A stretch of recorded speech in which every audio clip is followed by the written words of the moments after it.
WhatsApp ব্যবহার করেন অথচ এই 3টি কাজ অনেকেই জানেন না। এই 3টি কাজ শিখে রাখুন, অনেক কাজে আসবে। তার আগে চ্যানেলটা সাবস্ক্রাইব করে নিন। নাম্বার 1, অনেকেই হোয়াটসঅ্যাপে আপনাকে ফটো, ভিডিও, অডিও পাঠায়। সেগুলো আপনি না চাইলেও আপনার অজান্তে ডাউনলোড হয়ে মোবাইলের মেমোরি দখল করে। পরে আবার সময় নষ্ট করে সেগুলো একে একে ডিলিট করতে হয়। এই ভিডিওতে এমন কিছু সেটিংস দেখাবো যেগুলো অফ করে রাখলে এই সমস্যাগুলো আর ফেস করতে হবে না। চলুন দেখে নেই। আগে হোয়াটসঅ্যাপ অ্যাপ্লিকেশনটা ওপেন করে নিন। এখানে কোণার দিকে 3 ডটে ট্যাপ করে সেটিংসে ট্যাপ করুন। এরপর নিচের দিকে স্টোরেজ অ্যান্ড ডেটা অপশান দেখতে পাচ্ছেন, এখানে ট্যাপ করুন।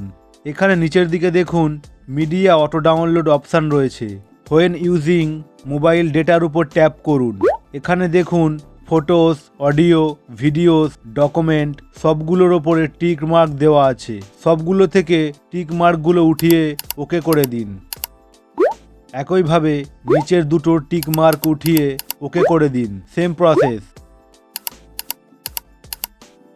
এবার আপনি নিজের ইচ্ছা মতো ফটো বা ভিডিও ডাউনলোড করে দেখতে পারবেন, আর অটোমেটিক ডাউনলোড হবে না। 2 নাম্বার কাজ, পার্সোনাল চ্যাটিং লক করে রাখুন। অন্য কেউ আপনার মোবাইলটা নিয়ে হোয়াটসঅ্যাপের ভিতর প্রবেশ করলে আপনার প্রিয়জনের সাথে হওয়া পার্সোনাল চ্যাটিং দেখে ফেলতে পারে। তাই এই সেটিংসটা করে রাখুন, আপনি ছাড়া কেউ দেখতে পাবে না। চলুন দেখে নিই কিভাবে করবেন।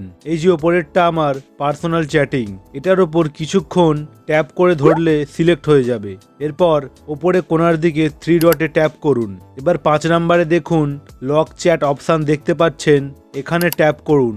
এখানে ট্যাপ করে কন্টিনিউ করুন। যদি আপনার মোবাইলে ফিঙ্গারপ্রিন্ট লক থাকে দিতে হবে, না থাকলে পিন কোড দিতে পারেন। আমি ফিঙ্গারপ্রিন্ট দিয়ে ওকে করে দিলাম। এই দেখুন চ্যাট লক হয়ে গেল। আপনি ছাড়া আপনার পার্সোনাল চ্যাট কেউ দেখতে পারবে না। লক চ্যাটের উপর ট্যাপ করে ফিঙ্গারপ্রিন্ট দিলেই আবার চ্যাটের ভিতর প্রবেশ করতে পারবেন।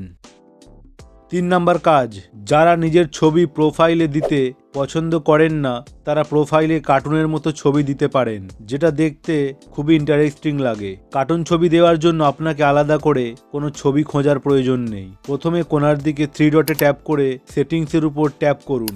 এরপর প্রোফাইল পিকচারের উপর ট্যাপ করুন। এবার ক্যামেরা আইকনের উপর ট্যাপ করুন। এখানে দেখুন ক্যামেরা, গ্যালারি, অ্যাভাতার 3টি অপশানের মধ্যে অবতার অপশানের উপর ট্যাপ করুন। এখানে আপনার পছন্দ মতো কালার, হেয়ার স্টাইল সিলেক্ট করে নেক্সট করে সেভ করে দিন। এরপর যে কার্টুন ছবিটা প্রোফাইলে সেট করতে চান সেটা দিয়ে সেভ করে দিন। দেখুন প্রোফাইলে কার্টুনের ফটো সেভ হয়ে গেল। এটাই ছিল আজকের ভিডিওটা শেয়ার করে সকলকে দেখার সুযোগ করে দিন। ভিডিওটা ভালো লাগলে একটা লাইক করে দিন। ধন্যবাদ।